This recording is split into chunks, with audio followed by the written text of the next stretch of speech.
सो hey guys, नमस्कार। स्वागत है आपका एक और नई वीडियो में। सो गाइस, आज की स्टोरी है चंबा जिले की पांगी वैली की मिंदल माता की। कैसे वो वहां पे प्रकट हुई थी और कैसे उन्होंने श्राप दिया एक बूढ़ी माता को, और कैसे उनके 7 पुत्र पत्थर की शिला में बदल गए, और कैसे उस गांव में आज भी एक बैल से हल लगाई जाती है। आइए जानते हैं आज की इस वीडियो में। सो गाइस, स्टार्ट करते हैं आज की स्टोरी। तो गाइस, ये कहानी एक बूढ़ी माता की है जो कि पांगी में मिंदल गांव में रहती थी। उसके 7 बेटे थे और अच्छा खासा चल रहा था अपना सर्कल। एक दिन क्या होता है, बूढ़ी माता थी, उनके जो घर में चूल्हा था उससे एक पत्थर जैसा बाहर निकलने लगा। तो उसने सोचा पता नहीं क्या है। जब उसने चूल्हे से राख निकाली तो करछी से उस पत्थर को नीचे दबा दिया। और दूसरे दिन फिर से वही, जब वो चूल्हे से राख निकालने लगी तो वो पत्थर फिर से बाहर निकल आया। फिर से उसने उस पत्थर को जो है वो करछी से नीचे दबा दिया। ऐसा कई दिन होता रहा। वो पत्थर बाहर आता रहा और वो बूढ़ी माता जो है वो उस पत्थर को करछी की मदद से नीचे वो धक्का लगाती रही, दबाती रही।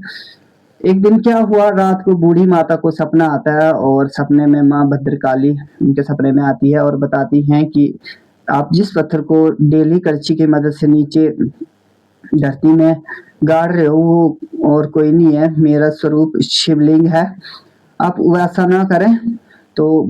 और मैं यहाँ पे अपना स्थान बनाना चाहती हूँ, अपना थान बनाना चाहती हूँ, मंदिर बनाना चाहती हूँ। और कल सुबह मेरा मंदिर स्थापित करना यहाँ पे।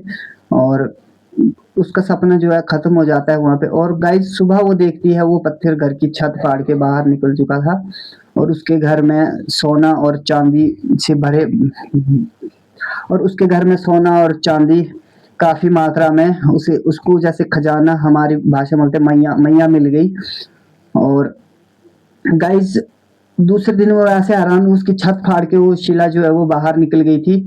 और आसपास के लोगों ने भी पूछा कि भाई क्या है ये। तो उसने बताया कि माता रानी मेरे सपने में आई थी और मेरे को ऐसे करके जो मैया है, जो भी सोना चांदी है वो मिला है और यहाँ पे माता रानी का मंदिर मिलेगा।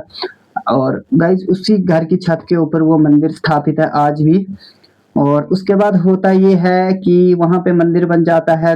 बड़े दूर दूर से लोग दर्शन के लिए आते हैं। जम्मू कश्मीर, चुरा, भरमौर, हर इलाके से, पांगी, कुल्लू कुल्लू से, हर जगह से श्रद्धालु भर भर के वहां पे आते हैं। होता है फिर उसके बाद होता ये है कि उसके जो 7 लड़के थे वो आपस में लड़ने लग पड़े उस ज्वेलरी को लेके। जो सोना चांदी उसमें उसको मैया मिली थी उसके पीछे लड़ने लग पड़े। इससे इससे क्या है, माता को गुस्सा आने लगा। एक दिन क्या हुआ कि तो बूढ़ी माता जो है वो भी थोड़ा गुस्सा होगी कि यार क्या है ये, डेली का रोज रोज का लड़ रहे हैं ये आपस में। और वो सुबह, जैसे दूसरे दिन सुबह वो लड़के जो थे वो 7 लड़के 14 बैल लेके खेतों को चले गए हल जोतने के लिए।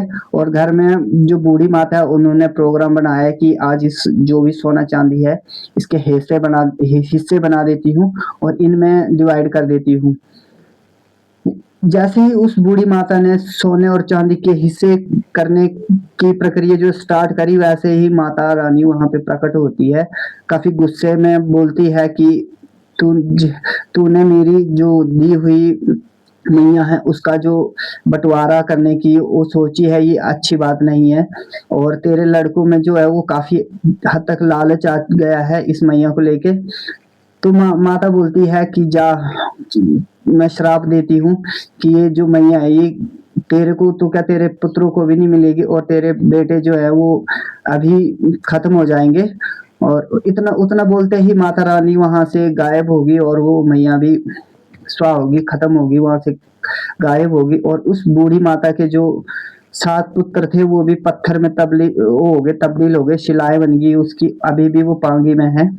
और जो उनके 14 बैल थे वो भी पत्थर के बन गए। और माता रानी ने जो श्राप दिया था कि यहाँ पे एक बैल से ही हल चलेगी।